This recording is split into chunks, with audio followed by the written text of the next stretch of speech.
ओम श्री दुर्गा देवी नमः। शिव भक्तों को क्षमता की। देवताओं और असुरों में भयंकर युद्ध चल रहा था। देवता युद्ध कर रहे थे और वृत्तासुर के साथ भयंकर युद्ध हो रहा था।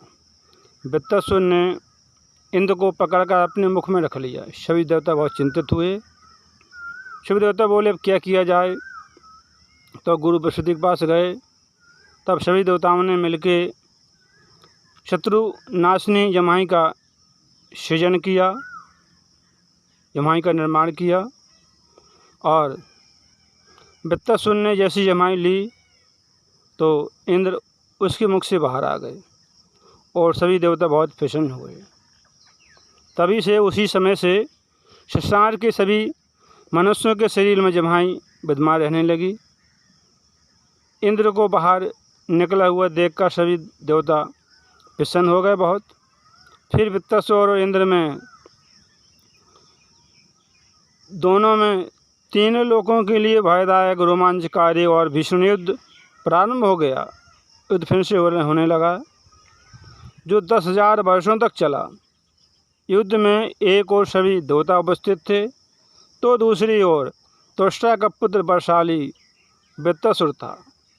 वरदान के अहंकार में चूर्ण वृत्तासुर के तेज से पराक्रमहीन होकर इंद्र पराजित हो गया। युद्ध में पराजय होकर इंद्र को बहुत दुख हुआ और इंद्र को पराजित देखकर सभी देवता भी शोकग्रस्त हो गए, बहुत दुखी हुए। तब इंद्र और समस्त देवता युद्ध छोड़कर भाग गए और वृत्तासुर ने शीघ्रतापूर्वक आकर अमरावती पर अधिकार कर लिया। वृत्तासुर ने कामधेनु, गाय, कल्पवृक्ष, अप्सराओं का समूह और रत्न जो कुछ भी था सब कुछ त्वष्टा पुत्र वृत्तासुर के अपने अधीन कर लिया। वृत्तासुर ने अब राजहीन होकर सभी देवता पर्वतों की गुफाओं में रहकर अत्यंत दुख भोगने लगी। देवता यज्ञ भाग और देवसदन दोनों से वंचित हो गए।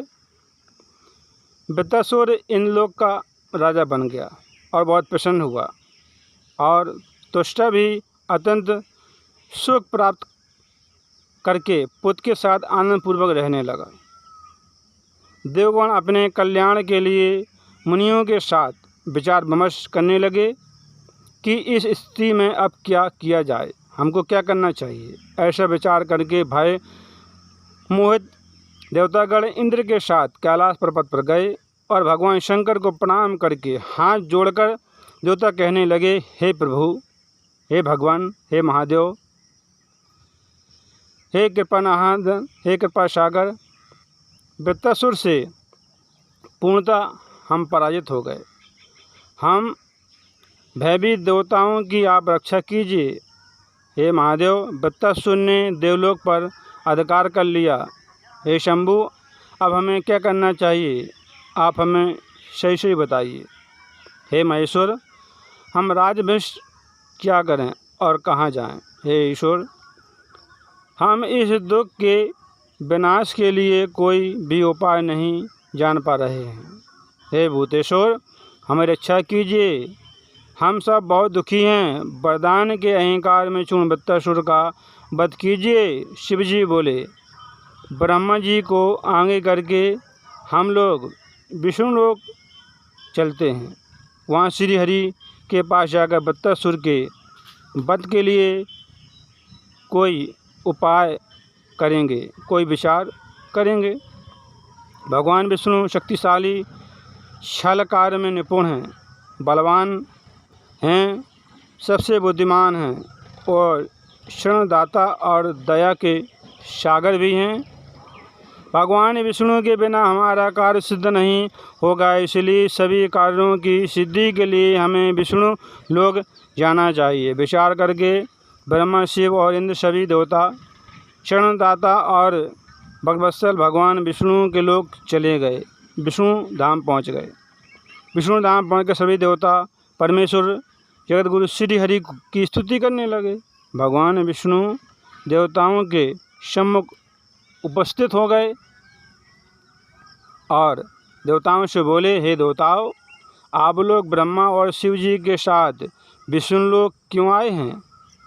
आप सभी अपने अपने कारण बताइए, यहाँ आने का क्या कारण है? भगवान विष्णु का वचन सुनकर सभी देवता भगवान विष्णु से कहने लगे, बोले, हे प्रभु। देवता चिंता आतुर होकर हाथ जोड़कर खड़े हैं। सभी तत्वों के ज्ञाता माधव भगवान विष्णु समस्त देवताओं को चिंता से व्याकुल देखकर कहने लगे, हे देवगण, आप सबने मौन धारण क्यों कर रखा है?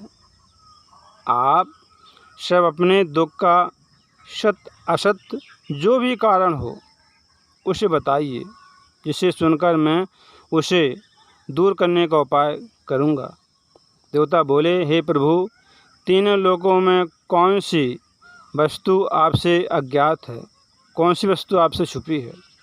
आप हमारा सारा कार्य भली प्रकार से जानते हैं, तो क्यों बार बार पूछ रहे हैं प्रभु? पूर्व काल में आपने बलि को बांध लिया था, राजा बलि को बांध दिया था और इंद्र को देवताओं का राजा बना दिया था। आपने वामन शरीर धारण करके तीनों लोगों को अपने चरणों से नाप लिया था।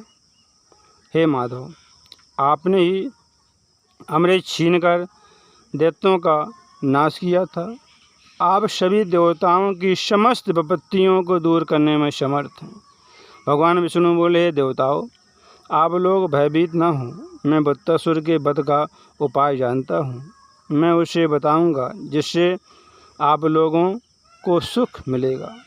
अपनी बुद्धि से, बल से, धन से या जिस किसी भी उपाय से आप लोगों का हित अवश्य मैं करूँगा। आप लोगों का हित मैं करना चाहता हूँ। शत्रुओं के प्रति प्रयोग हेतु तत्वदर्शियों के सामदान दंड भेद इस 4 उपाय बताए गए हैं।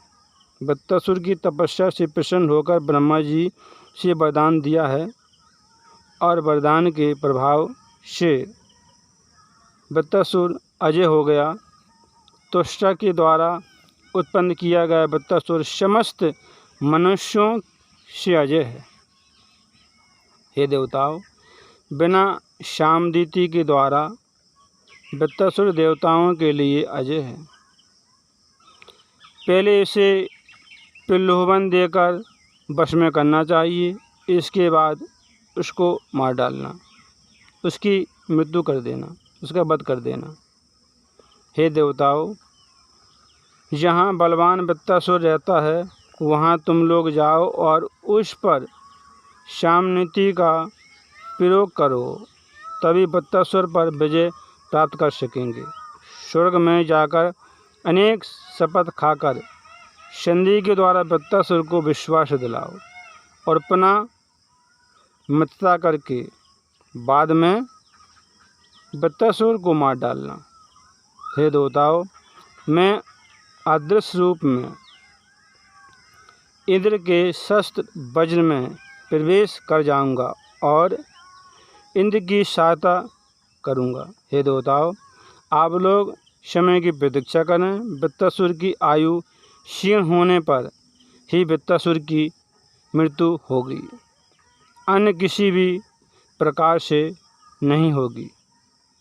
तुम लोग वेश बदल कर ऋषियों के साथ वृत्तासुर के पास जाओ और वचनबद्धता पूर्वक इंद्र के साथ वृत्तासुर की मित्रता करा दो। वृत्तासुर को विश्वास दिला दो, पक्का विश्वास दिला दो। वैसा ही आप सबको करना चाहिए। जब वृत्तासुर को पूर्ण विश्वास हो जाएगा तभी इंद्र वृत्तासुर का वध करेंगे। वृत्तासुर के वध का अन्य कोई उपाय नहीं है। इंद्र विश्वासघात करके मेरी सहायता से, भगवान विष्णु की कृपा से वज्र द्वारा पीछे से पापी वृत्तासुर को मार डालेंगे। दुष्ट शत्रु के साथ सठता करने में दोष नहीं है, अन्यथा वृत्तासुर को वीर धर्म से नहीं मारा जा सकता है, युद्ध में नहीं मारा जा सकता है। पूर्व काल में मैंने भी वामन रूप धारण करके बलि को राज से वंचित किया था और मोहिनी रूप धारण करके सभी देवताओं को अमृत पिलाया था और दैत्यों को छला था। काम करते रहो, मैया का नाम जपते रहो। एक कथा बहुत ही सुंदर है, देव भविष्य। और बस मैया का नाम जपते रहो, काम करते रहो। शिव भक्तों को शिव माता की, शिव माता की, शिव माता की।